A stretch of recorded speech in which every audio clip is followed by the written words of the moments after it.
नमस्कार विद्यार्थी मित्रांनो, आजच्या व्हिडिओमध्ये आपण 50 जीके जीएसचे प्रश्न पाहणार आहोत। तर चला पाहूया आपला पहिला प्रश्न। प्रश्न क्रमांक 1, भारतीय संविधानातील कोणता अनुच्छेद दंडात्मक स्थानबद्धतेअंतर्गत अटक केलेल्या व्यक्तींना संरक्षण मंजूर करतो? आणि याचं उत्तर आहे अनुच्छेद 22। आता या अनुच्छेद 22 मध्ये काय सांगण्यात आलेलं आहे, तर व्यक्तीस अटक केल्यापासून 24 तासांच्या आत जवळच्या न्यायालयात हजर करावे लागेल व न्यायालयाच्या आदेशाशिवाय 24 तासांपेक्षा अधिक काळ त्या व्यक्तीला डांबून ठेवता येणार नाही, असे अनुच्छेद 22 मध्ये सांगण्यात आलेले आहे। पण या अनुच्छेद 22 मधील ज्या तरतुदी आहेत त्या काही व्यक्तींना लागू होत नाहीत। त्यामध्ये शत्रू राष्ट्राच्या ज्या व्यक्ती आहेत, त्याचबरोबर प्रतिबंधात्मक स्थानबद्धतेतील व्यक्तीस या अनुच्छेद 22 मधील ज्या तरतुदी आहेत त्या लागू होत नाहीत। पुढचा प्रश्न आहे प्रश्न क्रमांक 2, तमिळनाडूचे माजी मुख्यमंत्री एम करुणानिधी यांच्या स्मरणार्थ जारी करण्यात आलेल्या स्मृती नाण्याचे मूल्य काय आहे? तर तमिळनाडूचे माजी मुख्यमंत्री एम करुणानिधी यांच्या स्मरणार्थ एक नाणं जारी करण्यात आलेलं आहे, त्याचं मूल्य आहे 100 रुपये। संरक्षण मंत्री राजनाथ सिंह यांनी एम करुणानिधी यांच्या स्मरणार्थ 100 रुपयाचे नाणे जारी केलेले आहे। त्याचबरोबर संरक्षण मंत्री राजनाथ सिंह यांनी एम करुणानिधी यांना भारतीय राजकारणाचे टायटन असे देखील म्हटलेले आहे। पुढचा प्रश्न आहे प्रश्न क्रमांक 3, 1919 मध्ये रौलट कायदा मंजूर झाला तेव्हा भारताचे व्हाईसराय कोण होते? तर 1919 मध्ये रौलट कायदा मंजूर झालेला होता, त्यावेळी भारताचे जे व्हाईसराय होते ते होते लॉर्ड चेम्स्फोर्ड। आता लॉर्ड चेम्स्फोर्ड यांचा जन्म जो आहे तो 1868चा आहे आणि मृत्यू 1933चा आहे।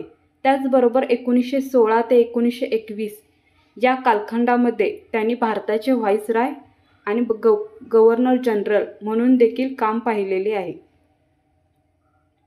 पुढचा प्रश्न आहे प्रश्न क्रमांक 4, कोणत्या वर्षी भारतीय संविधानात मूलभूत कर्तव्ये समाविष्ट करण्यात आली? तर 1976 मध्ये भारतीय संविधानामध्ये मूलभूत कर्तव्यांचा समावेश करण्यात आलेला आहे। 1976च्या 42व्या घटनादुरुस्तीने संविधानात 10 मूलभूत कर्तव्यांचा समावेश करण्यात आलेला आहे। आता ह्या ज्या 10 मूलभूत कर्तव्ये आहेत त्यातील जी 8 मूलभूत कर्तव्ये आहेत ती स्वर्ण सिंग समितीच्या शिफारशीनुसार करण्यात आलेली आहेत आणि इतर 2 मूलभूत कर्तव्ये, अशा प्रकारे एकूण 10 मूलभूत कर्तव्यांचा स्वीकार संविधानामध्ये केलेला आहे। प्रश्न क्रमांक 5, गव्हातील कोणता घटक ब्रेड बनवण्याच्या क्षमतेवर हातभार लावतो? तर गव्हातील ग्लुटेन हा जो घटक आहे तो ब्रेड बनवण्याच्या क्षमतेवर हातभार लावतो। प्रश्न क्रमांक 6, 1919च्या जालियनवाला बाग हत्याकांडाच्या चौकशीसाठी कोणती समिती नेमण्यात आली होती? आणि उत्तर आहे 1919 मध्ये जे जालियनवाला बाग हत्याकांड झाले त्याच्या चौकशीसाठी हंटर कमिशन ही समिती नेमण्यात आलेली होती। आता जालियनवाला बाग हत्याकांड ही घटना 13 एप्रिल 1919ला झालेली आहे। त्या दिवशी सण कोणता होता? तर बैसाखी हा सण होता। या घटनेवेळी मायकेल ओडवायर हा जो पंजाबचा लेफ्टनंट गव्हर्नर होता त्याने ब्रिगेडियर जनरल डायरला गोळीबाराचा आदेश दिलेला होता। आता ह्या ब्रिगेडियर जनरल डायरला मायकेल ओडवायरने काय केलेलं होतं? आदेश दिलेला होता। म्हणून सरदार उधम सिंग यांनी 1940 मध्ये इंग्लंडमध्ये ओडवायरची हत्या केलेली आहे।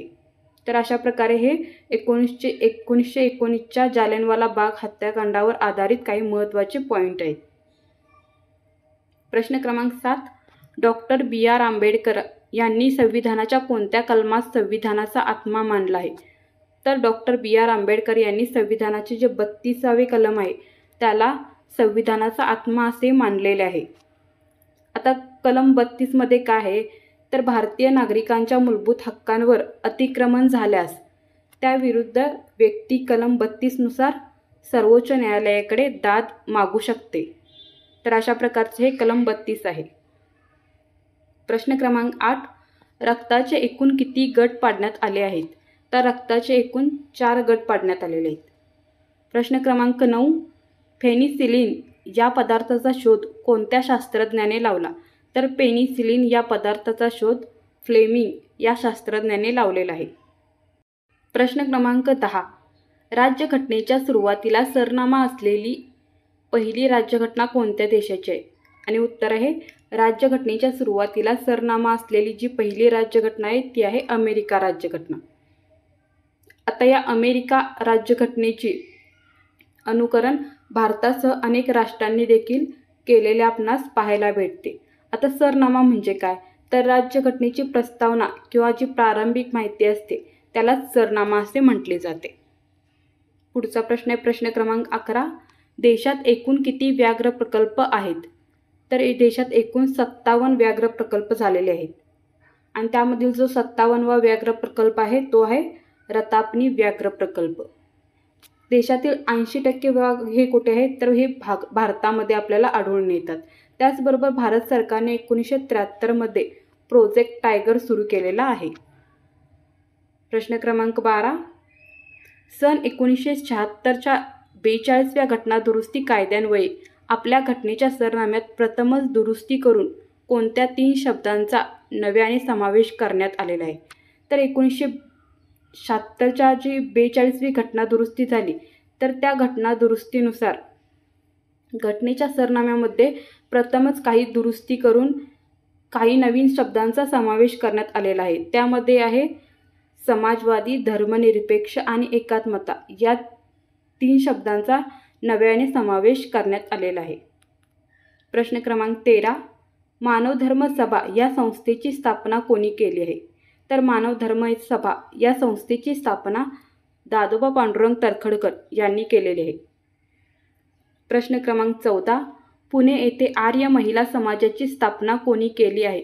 तर पुणे या ठिकाणी आर्य महिला समाजाची स्थापना पंडिता रमाबाई यांनी केलेली आहे.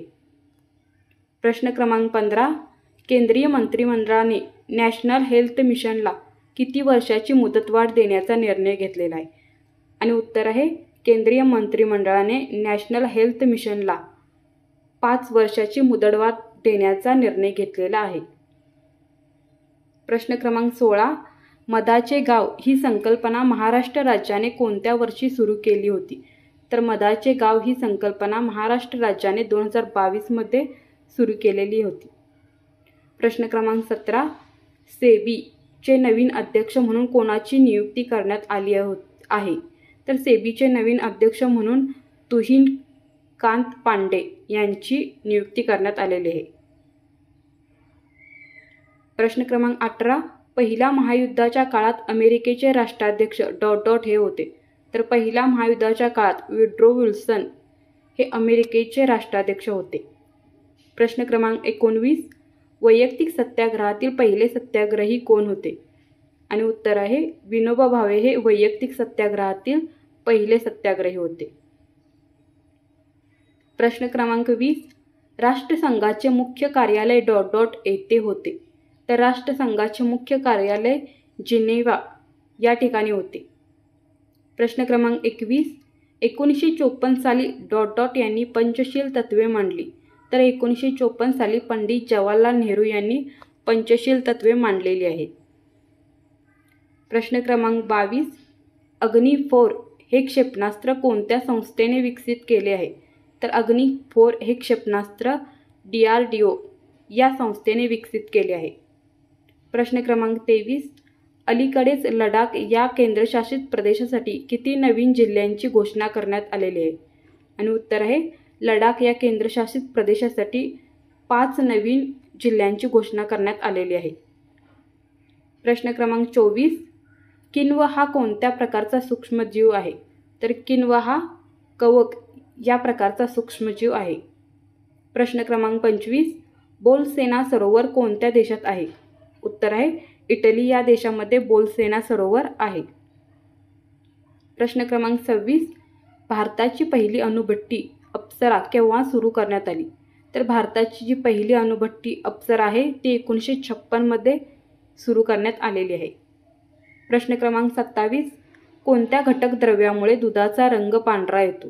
तर कॅरोटीन या घटक द्रव्यामुळे दुधाचा रंग हा पांढरा येतो. प्रश्न क्रमांक 28. रक्त गोठण्यासाठी कोणत्या जीवनसत्वाचा उपयोग होतो? तर क जीवनसत्वाचा उपयोग रक्त गोठण्यासाठी होतो. प्रश्न क्रमांक 29. मानवी शरीरात स्नायू पेशींच्या एकूण किती जोड्या आहेत? तर मानवी शरीरामध्ये स्नायू पेशींच्या एकूण 400 जोड्या आहेत. प्रश्न क्रमांक 30. शरीरातील एकूण पेशींच्या प्रकारांची संख्या किती आहे? तर शरीरातील एकूण पेशींच्या प्रकारांची संख्या आहे 639. प्रश्न क्रमांक 31. मुंगला बंदर कोणत्या देशात आहे? मुंगला बंदर हे बांगलादेश या देशामध्ये आहे. प्रश्न क्रमांक 32. भारतीय नौदलाची पहिली महिला हेलिकॉप्टर पायलट कोण बनली आहे? तर भारतीय नौदलाची पहिली महिला हेलिकॉप्टर पायलट अनामिका बी राजीव ही बनलेली आहे. प्रश्न क्रमांक 33. केंद्र सरकारने नमामि गंगे मिशन 2.0 अंतर्गत 1920 कोटी रुपयांचे 4 मोठे प्रकल्प कोणत्या राज्यामध्ये कार्यान्वित केले आहे? तर हे जे प्रकल्प आहेत तर ते उत्तर प्रदेश आणि बिहार या राज्यांमध्ये कार्यान्वित केलेले आहेत. प्रश्न क्रमांक 34. मृगवाणी राष्ट्रीय उद्यान कोणत्या राज्यात आहे?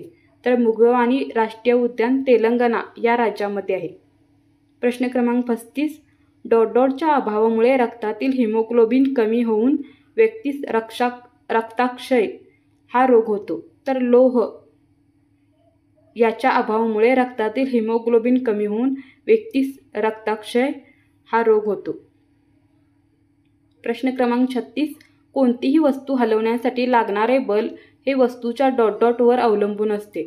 तर कोणतीही वस्तू हलवण्यासाठी जे लागणारे बल आहे ते वस्तूच्या वस्तुमानावर अवलंबून असते. प्रश्न क्रमांक 37. आयोडीनच्या कमतरतेमुळे कोणता रोग होतो? तर आयोडीनच्या कमतरतेमुळे गलगंड हा रोग होतो. प्रश्न क्रमांक 38. जागतिक हवामान दिन 2024 ची थीम काय आहे? तर जागतिक हवामान दिन 2024 ची जी थीम आहे ती आहे हवामान कृतीच्या अग्रभागी. प्रश्न क्रमांक 39.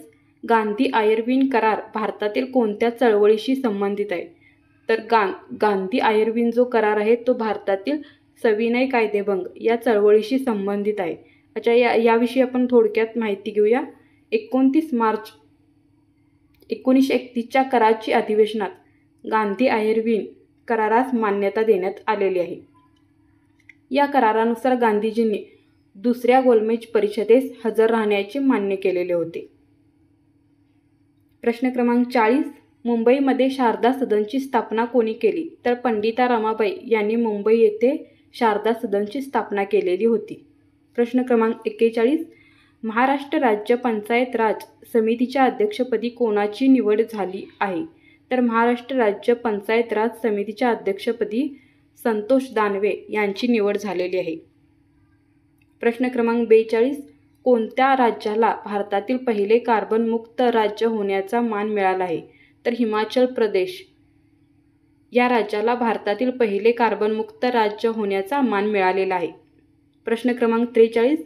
मुख्यमंत्री लाडकी बहीण योजना ही योजना कोणत्या सरकारने सुरू केलेली आहे?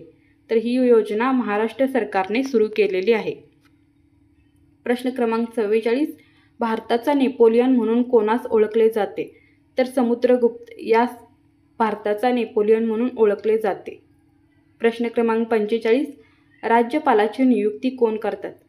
आणि उत्तर आहे राष्ट्रपती हे राज्यपालाची नियुक्ती करतात.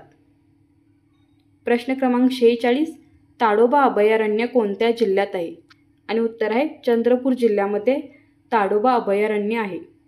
प्रश्न क्रमांक 47. भारताचे सर्वोच्च न्यायालय कोठे आहे? आणि उत्तर आहे दिल्ली या ठिकाणी भारताचे सर्वोच्च न्यायालय आहे. प्रश्न क्रमांक 48. कोणत्या नदीस बिहारचे दुःखाश्रू असे म्हटले जाते? तर कोसी नदीस बिहारचे दुःखाश्रू असे म्हटले जाते. प्रश्न क्रमांक 49. भारताची प्रमाणवेळ कोणत्या ठिकाणावरून निश्चित केली जाते? आणि उत्तर आहे अलाहाबाद या ठिकाणावरून भारताची प्रमाणवेळ निश्चित केली जाते. आणि आजचा आपला शेवटचा प्रश्न आहे प्रश्न क्रमांक 50. महाराष्ट्रातील सर्वात उंच शिखर कोणते आहे? आणि उत्तर आहे कळसुबाई हे महाराष्ट्रातील सर्वात उंच शिखर आहे. तर धन्यवाद मित्रांनो. जर तुम्हाला हा व्हिडिओ आवडला असेल आणि असेच व्हिडिओ पुढे पाहायचे असतील तर माझ्या चॅनेलला लाईक करा, शेअर करा आणि सबस्क्राईब करा. धन्यवाद.